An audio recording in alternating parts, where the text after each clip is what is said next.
তারপর থেকে তারা বাসা বাড়িতে ছুটতে শুরু করলো, টোকায় টোকায় স্থানীয় প্রভাব দেখিয়ে টাকা পয়সা দিয়ে সর্বোচ্চ 10 থেকে 12% ভোট তারা সর্বোচ্চভাবে কাজ করতে পেরেছে।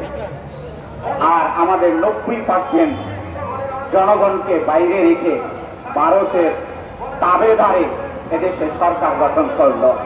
কত হতাশা, কত লজ্জা আমাদের জন্য।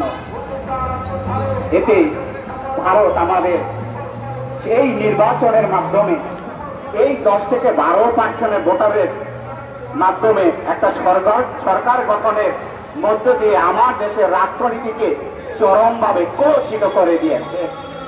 তার সাথে আমার দেশের অর্থনীতিকে তারা পঙ্গু করে দিচ্ছে। যেমন আমার দেশ এদেশে কৃষির উপর নির্ভরশীল, গার্মেন্টসের উপর নির্ভরশীল। আমার দেশের কৃষিকে বাজার সিন্ডিকেটের মাধ্যমে আমার দেশের অর্থনীতিকে পঙ্গু করে দিচ্ছে। তার সাথে আমার দেশের শিক্ষানীতিকে পঙ্গু করে দিচ্ছে। তার অবস্থা আপনারা দেখতে পাচ্ছেন। তার সাথে আমার শাসন ব্যবস্থাকে পঙ্গু করে দিচ্ছে। যে দেশে 95% মুসলিম তাদের সেই ইসলামিক মূল্যবাদকে প্রশমিত করছে।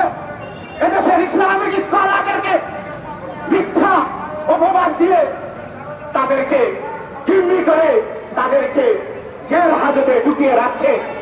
কত হতাশার বিষয়। এই জন্য কি এটা স্বাধীন করেছিল? এই জন্য কি লক্ষ লক্ষ মানুষের জীবন দিয়েছিল? এই জন্য কি আমার দেশের মা মনে সংগ্রামী ছিল? হে বাংলার মানুষ, তোমরা মনে রেখো, সর্বস্তরে যদি তোমরা গর্জে না ওঠো, আজকের গণ অধিকার পরিষদের মেসেজ যদি তোমরা গ্রহণ না করো, একদিন এই ভারতের মাধ্যমে, আওয়ামী লীগের মাধ্যমে আমাদেরকে প্রজা বানিয়ে রাখবে, দাসত্ব করে রাখবে। সেখান থেকে মুক্তির ডাক দিয়েছে এই গণ অধিকার পরিষদ। আপনাদেরকে এই গণ